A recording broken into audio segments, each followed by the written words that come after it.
الحمد لله الذي أسرى بعبده ليلا من المسجد الحرام إلى المسجد الأقصى، ربط في هذه الرحلة بين الأرض والسماء، وبين العقيدة والإمارة، وبين التاريخ والمصير. نحمده سبحانه ونستعينه ونستغفره، وأشهد أن لا إله إلا الله وحده لا شريك له، شهادة نرجو بها نجاة اليوم لا ينفع مال ولا بنون إلا من أتى الله بقلب سليم. وأشهد أن سيدنا محمدا عبده ورسوله صاحب المقام المحمود، أسرى الله به ليلا وعرج بروحه وجسده إلى السماء، فرأى من آيات ربه الكبرى، صلى الله عليه وعلى آله وأصحابه ومن تبعهم بإحسان إلى يوم الدين. أما بعد، فيا عباد الله، أوصيكم ونفسي بتقوى الله عز وجل، فبها يسلم القلب ويستقيم العقل وتتضح البصيرة. يقول ربنا تبارك وتعالى في مطلع سورة الإسراء: سبحان الذي أسرى بعبده ليلا من المسجد الحرام إلى المسجد الأقصى الذي باركنا حوله لنريه من آياتنا إنه هو السميع البصير. Louange à Allah, celui qui fait voyager de nuit son serviteur de la mosquée Al-Haram de la Mecque à la mosquée Al-Aqsa de Jérusalem. Nous le louons, nous nous refusons auprès de lui contre les méfaits de nos âmes et les conséquences de nos actes. J'atteste qu'il n'y a de divinité digne d'adoration à part Allah, unique, sans associé. Et j'atteste que Mohammed est son serviteur et messager, le porteur des rangs loués, celui qu'Allah subhanahu wa ta'ala l'amena âme et corps, visita la mosquée Al-Aqsa.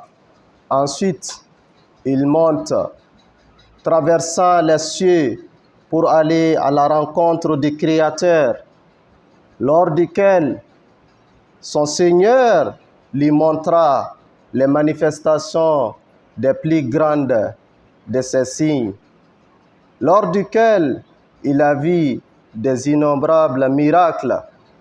Que la salutation, la bénédiction et la paix d'Allah soient sur lui, sur sa noble famille, sur ses braves compagnons et sur tous ceux qui le suivront jusqu'au jour du jugement. Chers frères et sœurs, je vous recommande et je me recommande de la piété d'Allah, car elle est la boussole de l'intelligence, la citadelle de l'éthique et le fondement de toute renaissance authentique. Notre Seigneur, l'exalté soit-il et béni, nous dit au début de la sourate Al-Isra. La sourate Isra est la sourate 17 qui est intitulée le voyage nocturne. Il nous dit: gloire et pureté à celui qui fit voyager de nuit son serviteur de la mosquée Al-Haram à la Mecque, de la mosquée Al-Aqsa, la mosquée éloignée de Jérusalem, que nous avons béni les alentours afin de lui montrer les grands signes, afin de lui montrer nos grands signes. Il est l'audient et clairvoyant. Le Tout-Puissant nous relate et nous confirme cet événement, ce grand événement qui a attaché la terre au ciel, cet événement qui a lié la foi et l'éthique, et cet événement qui a associé l'histoire et le destin, qui est le voyage nocturne et l'ascension du prophète sallallahu alayhi wa sallam. Cet événement a eu lieu, effectivement, le prophète, il a effectué ce voyage, pas avec son âme, mais il a effectué ce voyage avec âme et corps, comme ces versets du Coran l'ont confirmé, ainsi que les versets de la sourate An-Najm. Chers universitaires, chers intellectuels, l'événement de Al-Isra, le voyage nocturne du prophète, survient quand? Survient lorsque le prophète sallallahu alayhi wa sallam, il a été durement éprouvé. Dans la sira, dans la vie du prophète sallallahu alayhi wa sallam, cette période est connue comme étant l'année du deuil. L'année du deuil s'est caractérisée par la disparition des soutiens lourds du prophète sallallahu alayhi wa sallam, notamment son épouse Khadija radiallahu anha, ainsi que son oncle Abu Talib. Les deux ont aménagé aucun effort pour prendre la défense du prophète. Ils l'ont secouru, ils l'ont soutenu. Khadija a mis à la disposition de la da'wa toute sa richesse, qui était considérée la plus fortunée de la Mecque à l'époque. Abu Talib, qui avait l'autorité morale et politique de la Mecque, aussi a assuré la protection de son neveu, même s'il ne partageait pas avec lui la croyance. Ces deux hommes ont quitté le monde. Le prophète, il a été durement éprouvé et il a tenté d'explorer de nouveaux horizons en tentant d'exposer la religion au peuple de Taïf. Le Taïf qui était à côté de la Mecque, le prophète avait l'espoir, comme la Mecque a refusé de répondre à l'invitation. Il espérait que les gens de Taïf répondèrent. Malheureusement, à Taïf, ça a été des revers et de l'humiliation. Et le prophète sallallahu alayhi wa sallam, il avait perdu les soutiens terrestres.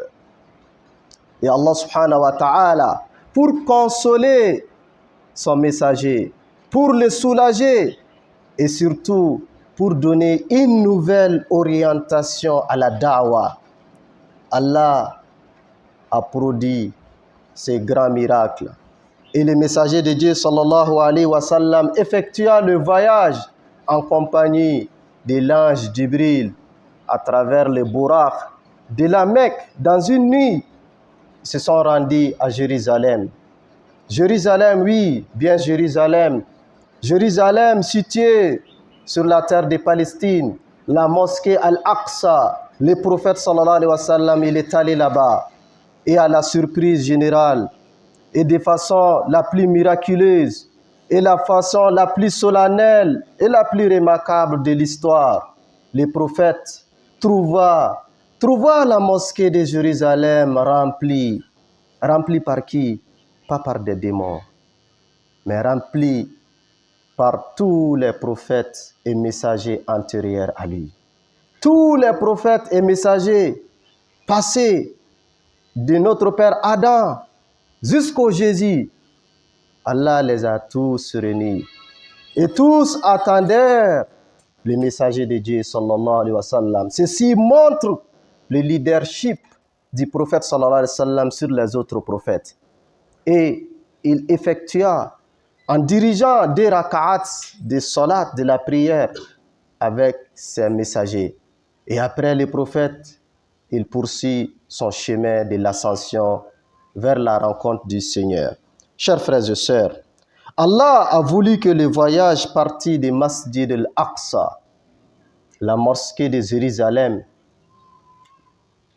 Allah a réuni les deux sanctuaires de l'islam, Masjid al-Haram, la Kaaba, et Masjid al-Aqsa de Jérusalem, afin que les musulmans ne puissent aucunement, sous aucune forme ou condition, négliger cette mosquée Al-Aqsa.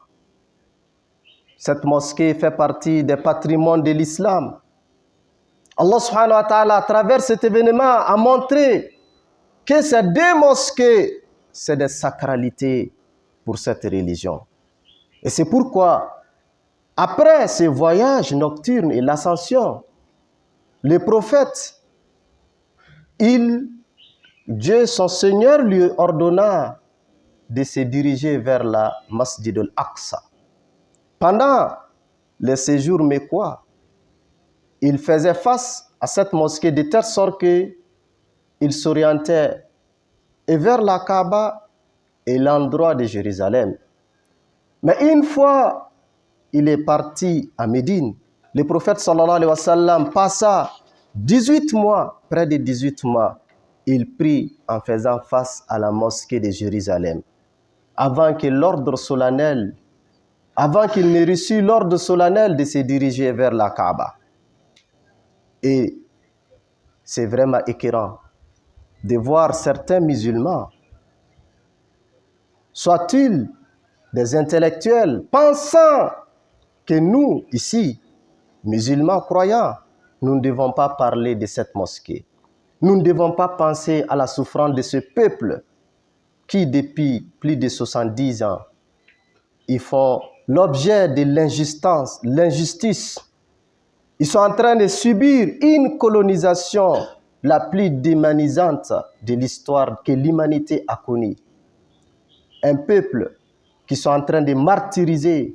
Nous avons été tous témoins oculaires durant des années. Un peuple qui a reçu plus des explosifs que tout autre peuple.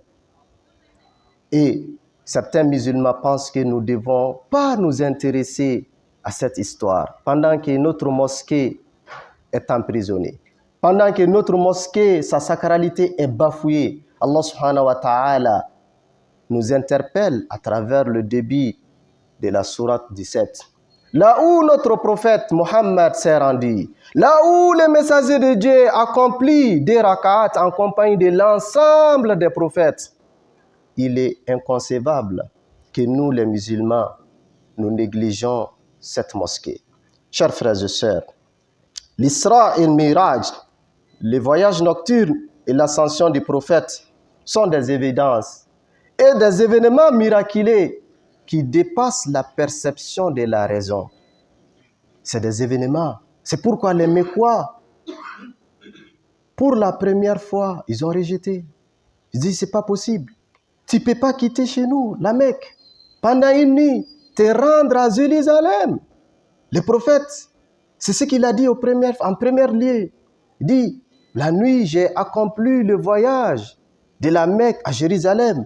Les Mécois ont dit que mais c'est impossible. Nous, il nous faut en moyenne 1 mois pour le trajet. Comment toi tu prétends accomplir ce trajet pendant un laps de temps? Ce n'est pas possible.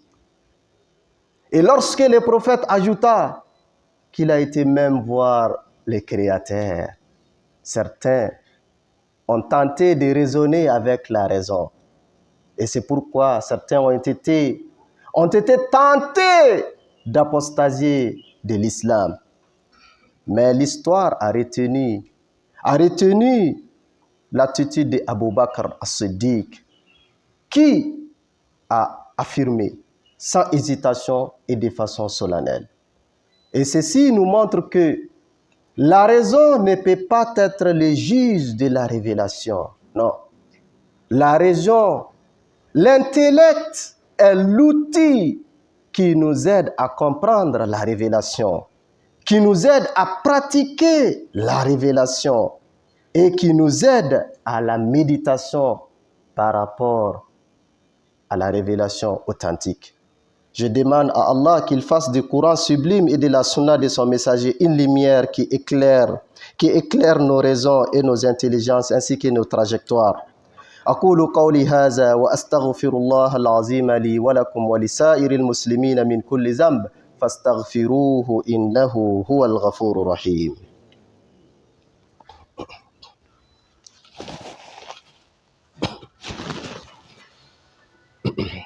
الحمد لله حمدا كثيرا طيبا مباركا فيه كما يحب ربنا ويرضى وأشهد أن لا إله إلا الله وحده لا شريك له وأشهد أن سيدنا محمدا عبده ورسوله صلى الله عليه وعلى آله وصحبه أجمعين. Louange à Allah d'une louange abondante, pure, d'une louange abondante, pure et bénie, telle que notre Seigneur l'aime et l'agrée. J'atteste qu'il n'y a de divinité digne d'adoration à part Allah, l'unique sans associé. Et j'atteste que Mohammed est son serviteur et messager, que la paix et la bénédiction d'Allah soient sur lui, sur sa famille et sur l'ensemble de ses compagnons. Chers frères et sœurs, ce voyage et cet événement n'est pas anodin dans la pensée islamique.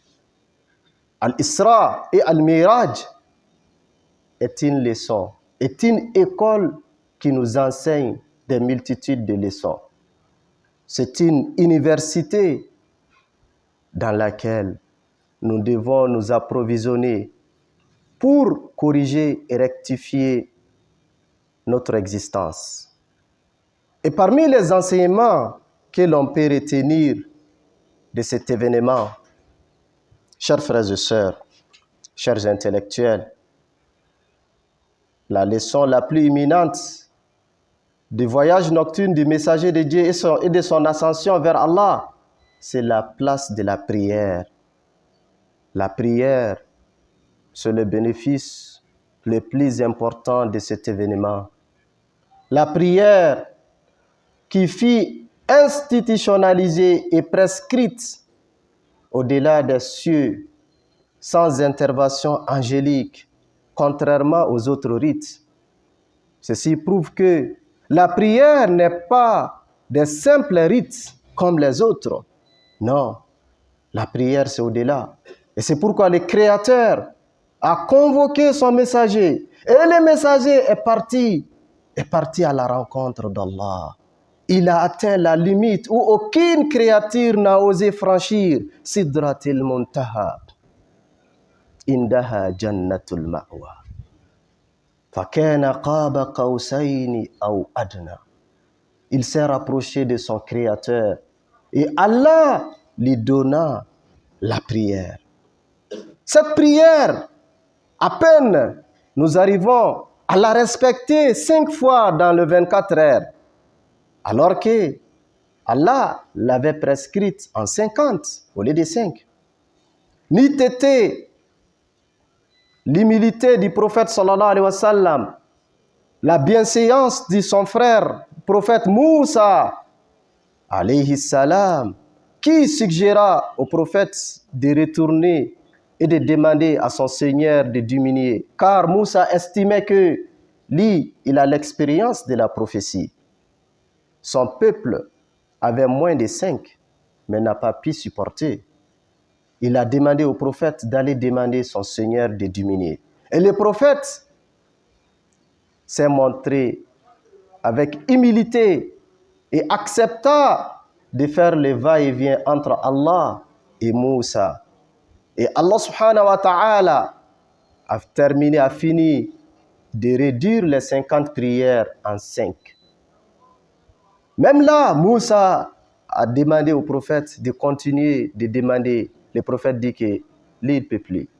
Il estime qu'il a atteint la limite. Et Allah continue et continuera de nous manifester sa bénédiction en nous accordant, en lieu en place de la prière de 5, la récompense de 50. Chers frères et sœurs, on ne peut pas être intellectuel, on ne peut pas être instruit si l'on coupe ces ponts de verticalité entre nous et le Créateur. La prière, c'est comme l'oxygène pour la vie de l'homme. Si vous privez quelqu'un de l'oxygène, il sera asphyxié et il perdra la vie. La prière, c'est ainsi. La prière, c'est comme l'eau pour le poisson. Le poisson ne peut pas avoir une force si vous le faites quitter du milieu aquatique. Et la prière, c'est comme ça pour la vie de l'homme. Et c'est pourquoi c'est la seule adoration, quel que soit ton état, même si tu es immobile, tant que tu gardes ta raison, elle restera obligatoire. Obligatoire aux heures indiquées. Obligatoire, sans aucune dérogation. Un musulman, un croyant qui néglige la prière, malheur à lui. فَخَلَفَ مِنْ بَعْدِهِمْ خَلْفٌ أَضَاءُوا الصَّلَاةَ. Comme Allah nous dit dans le Coran, quand il a rencontré les récits des pieds prédécesseurs, ensuite il dit, succédèrent ensuite à ceux des gens qui négligèrent la prière et finirent dans l'abîme de l'enfer, qu'Allah nous préserve. Et Allah nous recommande d'être assidus avec la prière. Il ne suffit pas seulement de l'accomplir. Fawailul lil musallin allazina hum an salatihim sahun. Ceux qui sont négligents, ceux qui retardent la prière, ceux qui ne sont pas concentrés, ceux qui sont prêts à accorder des crédits aux éléments matériels, aux activités mondaines, en relarguant la prière à la dernière position. Quand je rentrais, je vais faire le cumul, comme si c'était ta propriété, ou si tu étais le gardien. Allah dit, ces gens-là qu'ils se préparent pour être accueillis dans l'abîme de l'enfer, qu'Allah nous préserve. Et Allah, il fait l'éloge des croyants. Rijalun la tulhihim tijaratun wala bay'un an zikrillahi wa iqamis salati wa ita'iz zakat. Allah dit, pour être un homme, pour être une élite, pour être un intellectuel digne de nom, c'est des personnes et des personnalités qui n'oublient jamais leurs relations avec les créateurs. C'est des personnes qui renforcent tout le temps leur viatique, qui alimentent tout le temps leur batterie de spiritualité. Et c'est pourquoi Allah a réparti la prière dans les 24 heures. Le matin, quand nous nous réveillons, il faut que nous alimentons la batterie. À midi, nous renouvelons les charges. À l'après-midi, nous renouvelons l'énergie. Au crépuscule, nous alimentons. Et la nuit, avant de se coucher, nous réaffirmons notre engagement vis-à-vis des créateurs. Allah dit, قَدْ أَفْلَحَ الْمُؤْمِنُونَ الَّذِينَ هُمْ فِي صَلَاتِهِمْ. Quand il a fait l'éloge des croyants, dans la sourate des croyants, la première des choses, ils sont assidus dans leur prière. Chers frères et sœurs, la plus grande leçon que nous devons retenir de cet événement, c'est la place de la prière. Et le prophète, il a été clair en disant, la limite entre l'homme et la mécréance, c'est la prière. Quand il abandonne, et tu n'es plus musulman. Et la première adoration qui sera évaluée, c'est la prière. Qu'Allah nous fasse comprendre. Chers frères et sœurs, au cours de l'ascension, le prophète sallallahu alayhi wa sallam, il rencontre des autres messagers. Bien vrai qu'il les a dirigés dans la prière dans la mosquée de Jérusalem, mais ensuite, il les a tous rencontrés.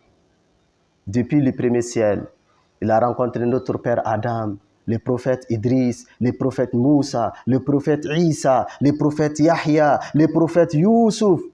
Il les a rencontrés. Et enfin, le prophète Abraham, il l'a rencontré. Il était adossé sur la maison céleste, Baytul Ma'mour, qui est en projection de la Kaaba au ciel. Le prophète, il a rencontré tout ceci. Il a vu plein de signes et de miracles. Il a vu des peuples et des gens, les gens qui sont destinés au paradis, qu'Allah nous fasse partie d'eux. Et ceux destinés à l'enfer, qu'Allah nous éloigne de l'enfer. Et comment et pour quelles raisons les groupes se retrouvèrent soit dans le paradis ou à l'enfer. Le prophète, il a vu tout ceci. Et le message implicite à ce niveau, c'est que ce n'est pas les titres académiques, ce n'est pas le nombre de publications, ce n'est pas les grades, ce n'est pas je suis le professeur d'université, je suis le médecin, pharmacien, je suis ingénieur, je suis avocat, je suis magistrat, je suis haut fonctionnaire qui pèse auprès d'Allah. Pas du tout. Allah n'a aucunement besoin de ceci. Allah n'a pas besoin de nos titres, n'a pas besoin de nos grades. Le seul levier qui fera élever l'homme auprès d'Allah subhanahu wa ta'ala, c'est sa sincérité. Sa sincérité, son abnégation dans la servitude et les bonnes actions qu'il posera.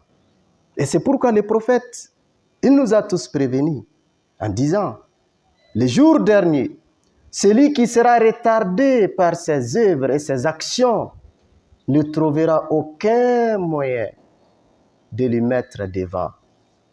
il sera jeté dans l'oubliette, dans l'enfer, qu'Allah nous préserve.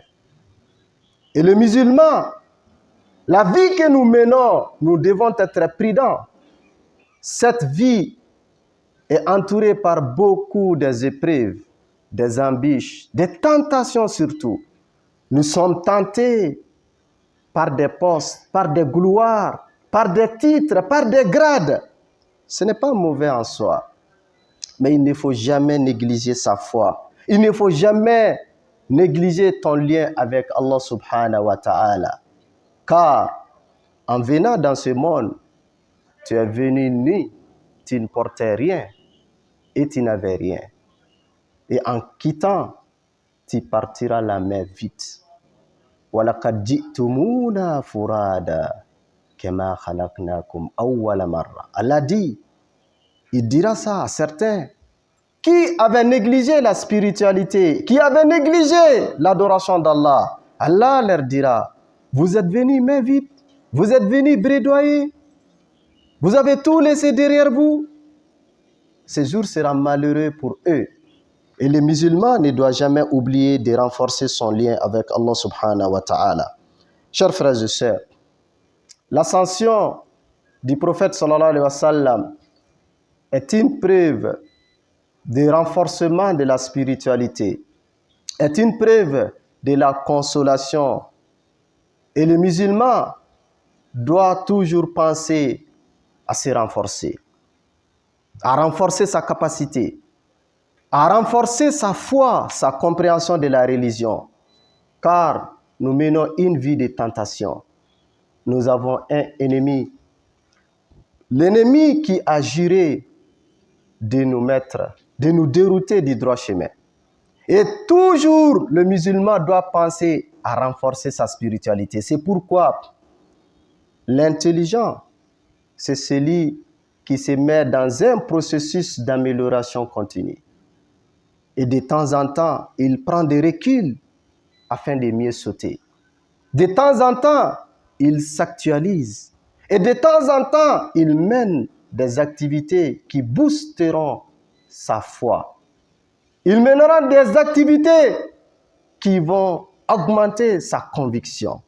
Et le prophète sallallahu alayhi wa sallam, Allah l'a élevé. Il a vu les signes, les miracles. Il est descendu teinté, plein de conviction et d'énergie. Et c'est pourquoi, qu'est-ce qu'il a fait dans la période médinoise? Il a bien formé les compagnons. Ils ont quitté la Mecque alors qu'il ne dépassait pas 150 personnes. Dans 10 ans, moins de 10 ans, il a colonisé toute la maison de Médine. Il a bien formé, il a fondé un système politique basé sur la justice, la fraternité et l'amour d'autrui. Et les hommes qu'il a laissés derrière eux, ces hommes ont changé la cour de l'histoire. Et nous, malgré que nous sommes loin de la Mecque, nous avons reçu ces enseignements et nous sommes en train d'adorer le Créateur sur ses pas. C'est pourquoi nous devons toujours penser à renforcer notre foi. Nous devons toujours penser à améliorer notre connaissance. Chers frères et sœurs, Isra et Miraj nous appellent, nous les universitaires et les intellectuels, à hisser nos aspirations au-dessus des crises conjoncturelles, à conjuguer l'élévation spirituelle et sérieuse dans l'action et surtout à marier la foi profonde et la responsabilité que l'histoire nous a mis devant. Qu'Allah subhanahu wa ta'ala nous accorde la paix, la stabilité et la quiétude. Qu'Allah subhanahu wa ta'ala accorde à notre pays la concorde et l'amour des cœurs. Qu'Allah fasse que les Maliens s'acceptent et s'aiment comme à l'antan. Qu'Allah fasse que la crise que nous sommes en train de traverser soit dissipée. Qu'Allah assiste et aide nos autorités à diriger. Qu'Allah subhanahu wa ta'ala éclaire leur vision. Qu'Allah subhanahu wa ta'ala les oriente à prendre la décision salutaire pour la nation. Qu'Allah subhanahu wa ta'ala guide les intellectuels et les élites parmi nous. Qu'Allah subhanahu wa ta'ala fasse d'eux une clé qui ouvrira les bonheurs. Et qu'Allah fasse d'eux des verrous qui s'opposeront au mal.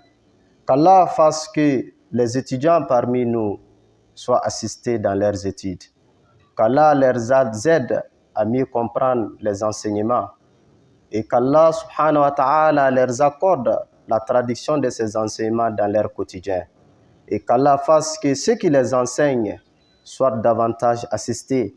Qu'Allah mette la baraka dans leur savoir. Et qu'Allah bénisse aussi tout ce qu'ils dispenseront comme enseignement. Qu'Allah accueille nos défunts dans son paradis Al-Firdaus, qu'il pardonne à leurs manquements et qu'il nous maintienne sur le droit chemin jusqu'au jour dernier.